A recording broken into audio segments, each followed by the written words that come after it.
Hello, and welcome to the last video in this series of Alfie the Nosferatu, the happy Nosferatu who loved being a Nosferatu. I loved playing this game. It was great fun, and I highly recommend you play a Nosferatu also. It is incredibly rewarding, and I know a lot of people don't play it because you have to move around in the sewers, but I want to give you all the reasons why you should play a Nosferatu. I highly recommend it. First of all, it's really easy to move around, and you get used to it. You get used to moving around as a Nosferatu, and you find out that it's actually the fastest way to move between hubs, which you do a lot, and you have the best haven in the game. The Nosferatu haven that you get, now it's pretty late in the game that you get it, but it's super convenient. Moving between the hubs the way the Nosferatu does is just the easiest way to do it, and your Nosferatu haven is right next to where you enter the downtown location. If you have any of the other two havens, they're pretty terrible. Most of the clans have to go to the apartments, and you have the elevator ride, and it's awful. I hate it. Hate it with a passion. Even the Santa Monica one is a fairly long distance from the taxi.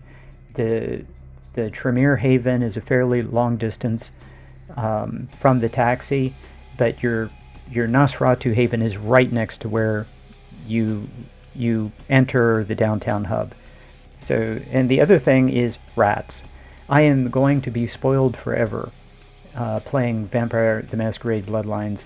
Those rats giving double blood is a lot of times all you need, and there are at least 4 rats in every hub. So just moving from hub to hub, you get a ton of blood. Some have more than 4 rats, and you kind of get used to where they are. After a while, I'm telling you, you get really, really comfortable with moving around in the sewers. And I found it easier and faster than moving above ground by the time I was halfway through the game, I guess. Okay, the thing I want to tell you if you're going to play a Nosferatu is don't do what I did. Bats plus Obfuscate is crazy OP. The first thing you want to do is go to Obfuscate 5. That sets the game on easy mode. You can get through, I think, let's say 99% of the game easily with obfuscation. Obfuscate 5. The only thing you have to be careful of is you can actually feed with Obfuscate 5 on humans and not get detected. But if you're feeding on someone who has a lot of blood, and that happened to me in the Ventru Tower, if you're feeding on someone who has a lot of blood, you want to make sure that the timer doesn't run out, because the timer ticks down while you're feeding and you can get detected. But as long as you don't miss the feed, you're good. And you have plenty of time on the timer, you're good. So you can stealth kill just about everything. In the very end game, if a high-level vampire is looking at you and close by, you can be detected. And in the library, I noticed you can be detected. But yeah, the coming out of hitting someone while you're coming out of obfuscation and doing 3 times damage is also crazy powerful. But really, all of the fights were very easy. And yeah, I wanted to touch on the final 2 boss fights. I did not use the flamethrower in either one of the final 2 boss fights. That was because I didn't want to. You only need skill of 1, and I had that. If you want to make the fights easier, use the flamethrower. But I wanted to use animalism and my sword because my character was a Nosferatu, and that's just how I wanted to do the fights. But you could technically make the fights much easier if you use the flamethrower. So that's up to you. But I was able to kill both of them, both final bosses, easily with animalism and a sword. I would say spam all of your animalism abilities as well as obfuscation. Go crazy with it. You have plenty of money. Go ahead and use blood packs. Blood packs are cheap, and there's no reason not to just go crazy with using your disciplines in pretty much every quest after you've loaded up on some blood packs. So yeah, all right, I want to go first of all, I'll cover lightly. I would say go strength of 3, but get Obfuscate to 5, then get to Bats, which is the 4th perk in Animalism. When you have Obfuscate and Bats, you just kind of can walk around and one-shot everybody, pretty much. Pestilence for the end game. I went into strength 4 and 5 for the end game. But before that, you can always just do blood buff. And you're going to end up with melee of 11. So you don't need to go into... I mean, if you need extra points in strength, you can just blood buff. But you really don't need it. You'll be able to win all of your fights very easily without it. And then Potence at the end. I don't think you need Pestilence until the end game, but it is fun. I mean, it's fun. I'm going to take this line by line. Strength all the way to 5.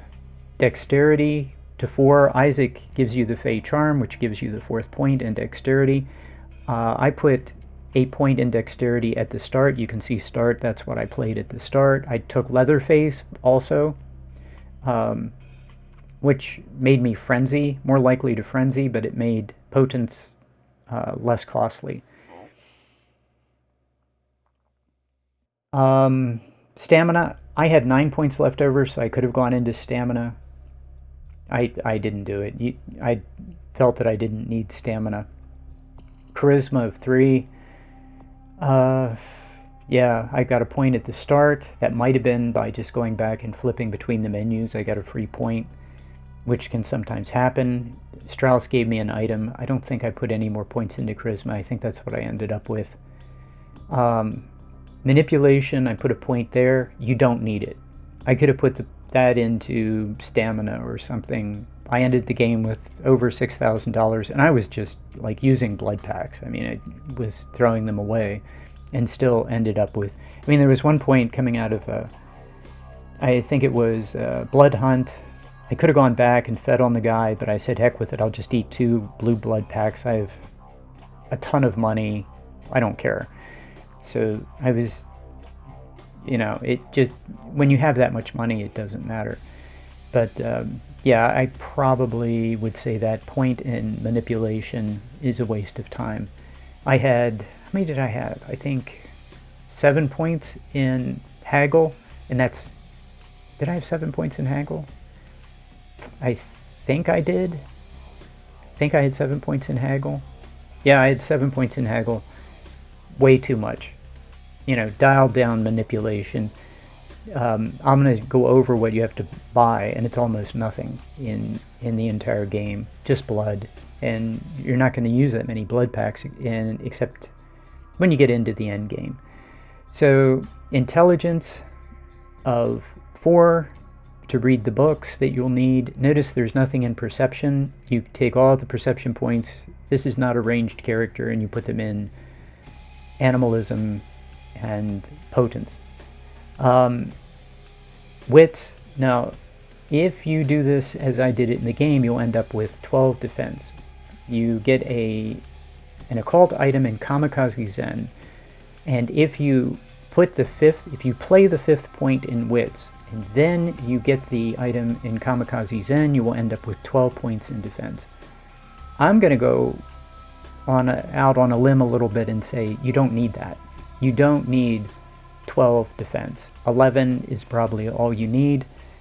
Next time I play this as a Nosferatu, because practically nobody hits you, so I would say go ahead and let the 5th point in Wits be the occult item. And after you take the occult item, you can't play the 5th point in Wits, but you'll have 11 defense. Play those 16 points into something else. I don't know, maybe Stamina. Anything you want, just go crazy. So between Wits and Manipulation, that's 20 additional points, either to play early or into something else and not worry about it. Brawl, I played 3 points in Brawl to get it up to 4, and then I never used Brawl, I don't think, the entire game. That's up to you. I think it's worth having because it makes it easier to feed, and if you miss feeding in Obfuscate, everybody detects you. So I think it's worth it.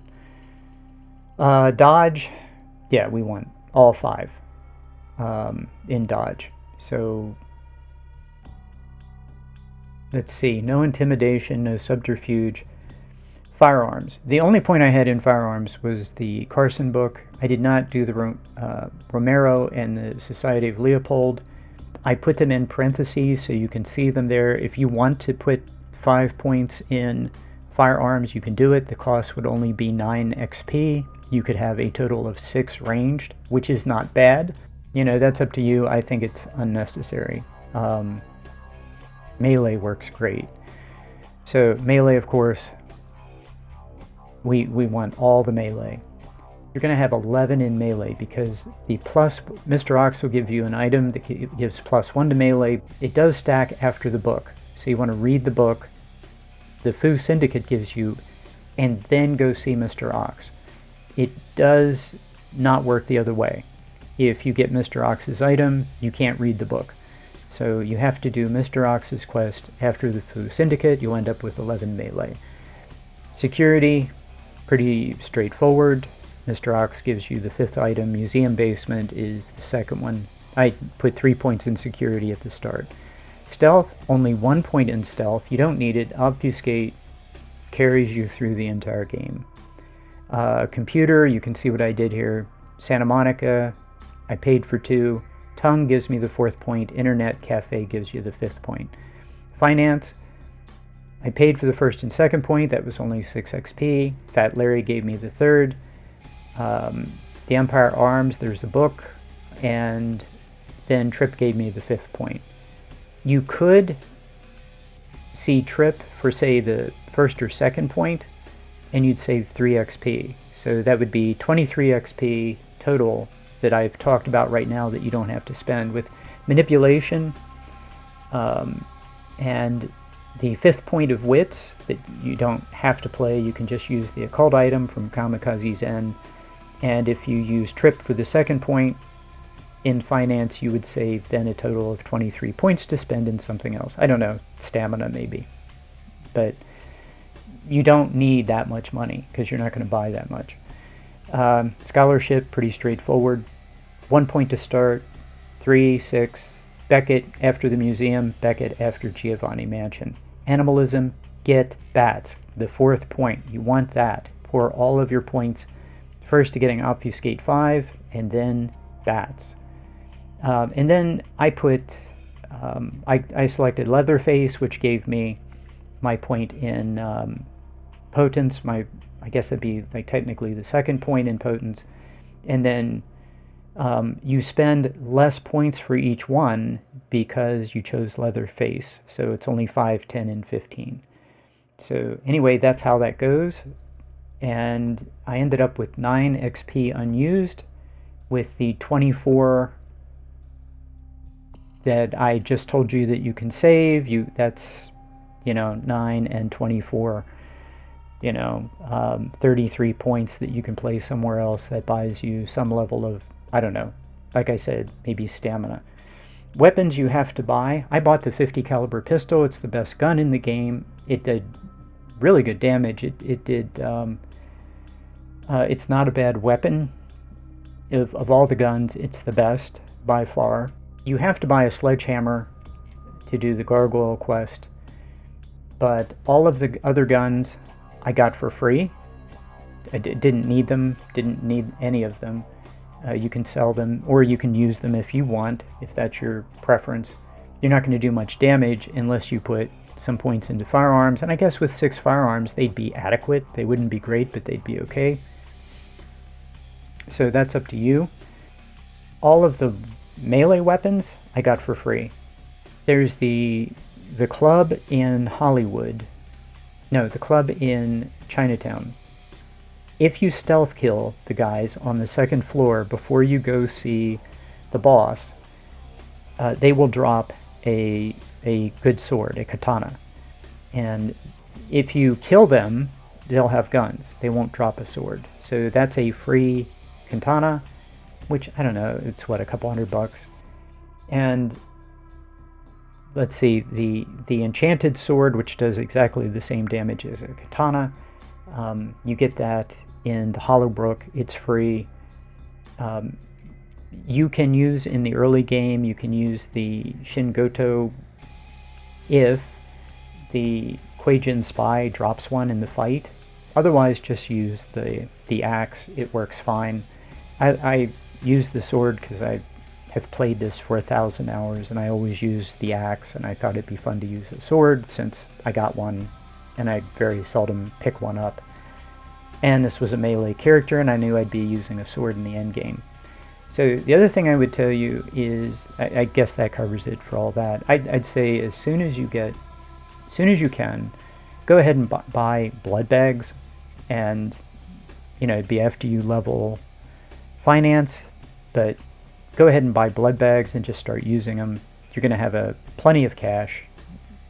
It's just, you might as well. It's just going to make the game easier to use disciplines. Go ahead and use blood. Of course, you want the Odious Chalice as soon as you possibly can get it. I want to encourage you one last time, play a Nosferatu. It is incredible fun, but get bats with Obfuscation 5 and just have yourself a really good time. You can sneak around completely undetected and just one-shot enemies. It is great fun.